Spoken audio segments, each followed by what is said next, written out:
to look at this applicant for who she was.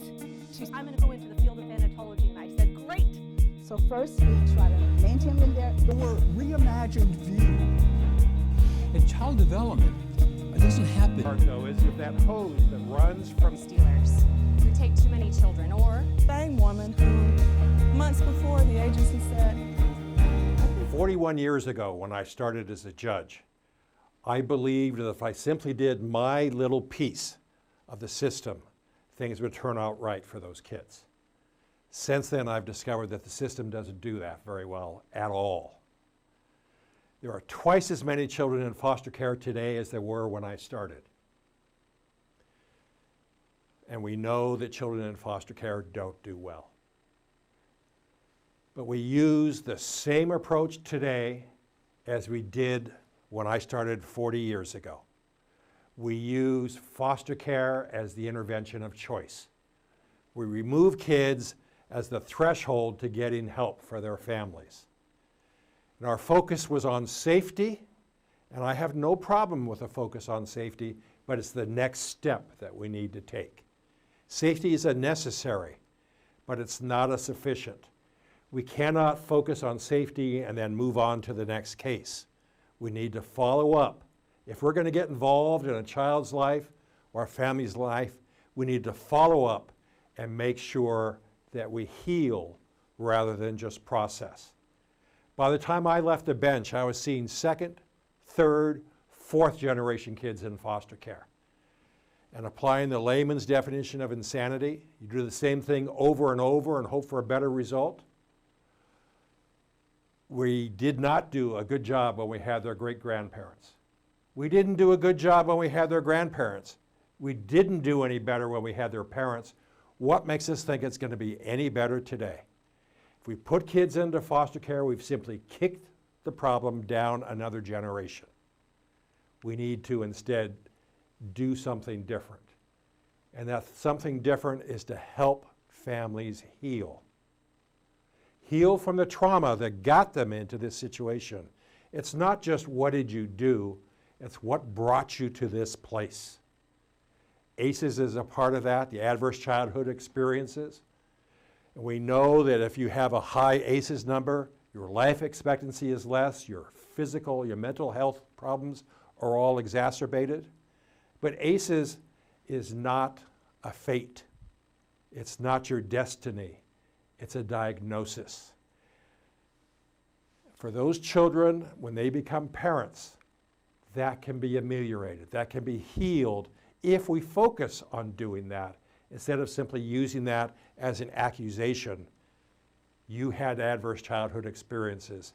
We're going to take you away, we're going to put you someplace else, without understanding that that very intervention is an adverse experience, and we're simply piling on. So 40 years ago when I started, I should have been focused on healing families, not just safety, not removal as an intervention, but healing. Now that healing ideally would take the form of resilience. We know that some children who have faced the very worst physical abuse, sexual abuse, seem to come out whole from the experience. There's a characteristic that's attributed to that, resilience. We know what creates resilience, what helps people bounce back from crisis. That's relationships. Relationships create resilience. None of us survives what life has to throw at us without a support system, without that resilience. If you have a single mother who has a job at McDonald's, babysitter calls in sick, what do? Without a support system, without a network of relationships, she's faced only with bad choices. Do I miss my shift and lose my job? Do I leave my child alone and lose my child? Do I simply give up? So how would resilience as a healing process work? I'm going to steal an example from Dr. Bob Segi from Boston. Imagine that your house is threatened with a fire. And there's a cistern of water up on the hill. and a hose, fire hose that runs down from that cistern to the nozzle in your hands. If that cistern is full of water and the hose has no holes, you have water pressure enough to fight that fire.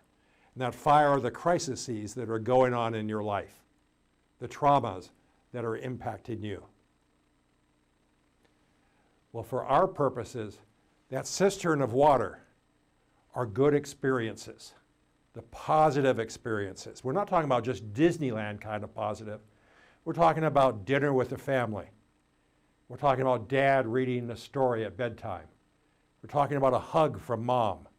We're talking about grandma's freshly baked cookies. Those are the good experiences that go into filling that tank. Now that tank needs to be constantly filled. We can't let it run dry. If we're in a time of drought, we need to find a way of creating the relationships, those good experiences that fill that tank. That's the first part. The second part, though, is if that hose that runs from their cistern to the water nozzle, that hose is full of holes.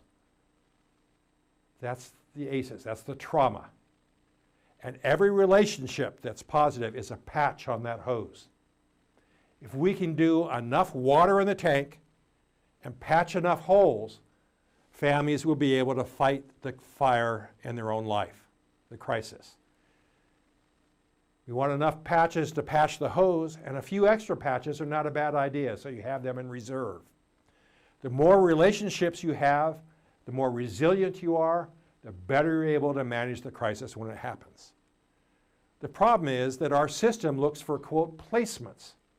So there are family finder programs that guarantee they can find 100 relatives, names, addresses, phone numbers. But then when we look at that list, all we're looking for are placements.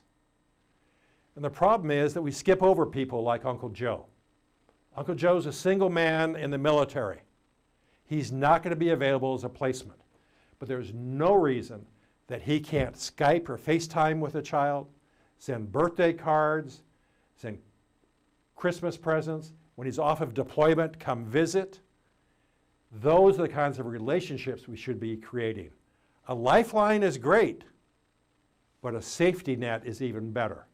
And that network of relationships is what we need to be building, not looking for the lifeline of just a placement. So we need those good experiences with a hose that's patched with relationships and that allows people to fight that fire. So what does that look like in real life for us? As a judge, we need to go beyond asking, how are you doing in school when we're talking with that child? We need to ask, who's your best friend? When was the last time you got to see them?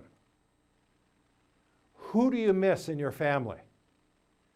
Who do you miss of your teammates? Who do you miss of your classmates? Who do you miss of the neighborhood kids? And then we need to find a way to set up those visits, not just with parents, but with everybody that child has a relationship with, so that they can begin to create those patches on the fire hose that they need.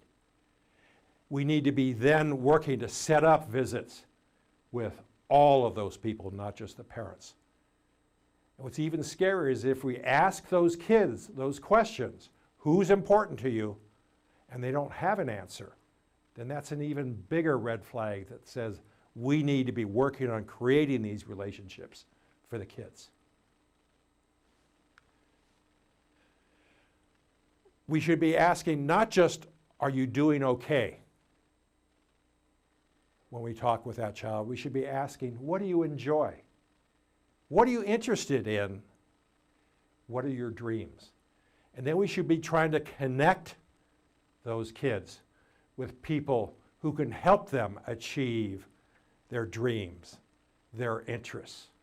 Every connection is valuable. So we need to figure out how to help. If we ask the question, that makes us accountable for what is our response. We have to help, and we have to figure out who to connect them with. When we talk with the parents as judges, it's not just, are you complying with the case plan? It's who is your support system? Who are your best friends? Who do you rely on for help and advice and support. And again, if it's no one, that's a bigger problem, but it's one that we have to tackle.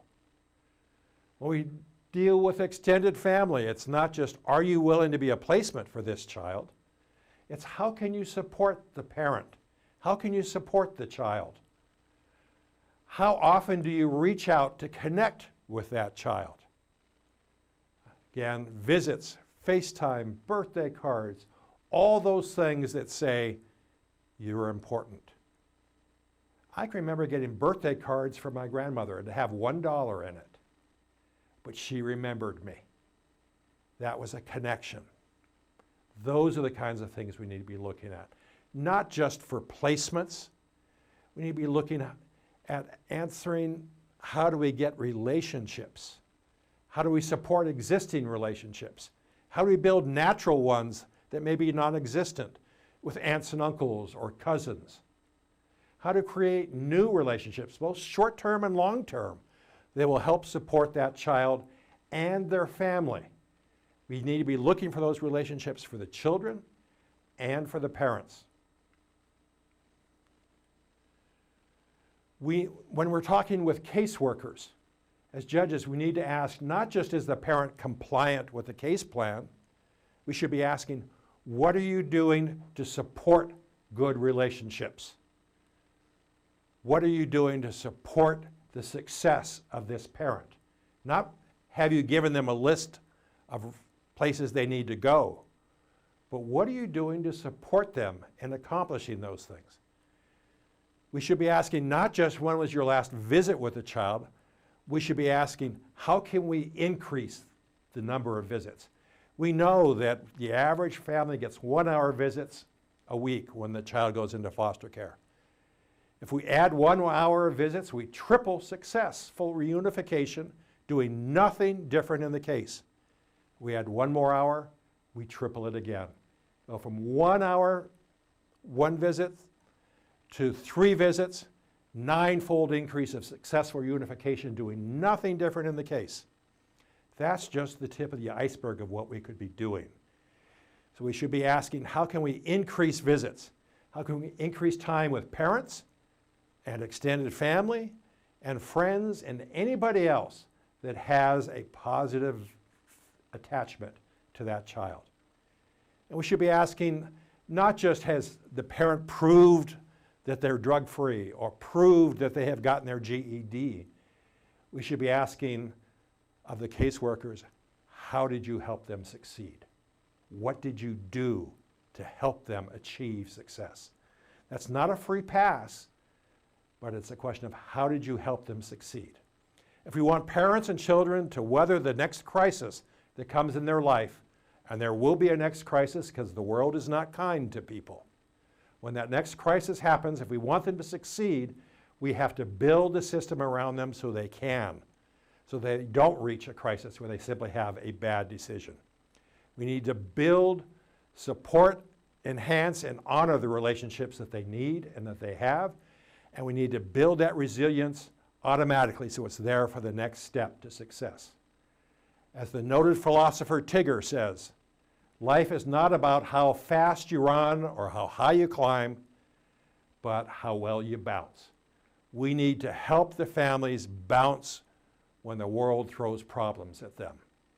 So success is each of us making a difference, one child and one family at a time. If you do it right, your impact will span generations. Make it count. Thank you.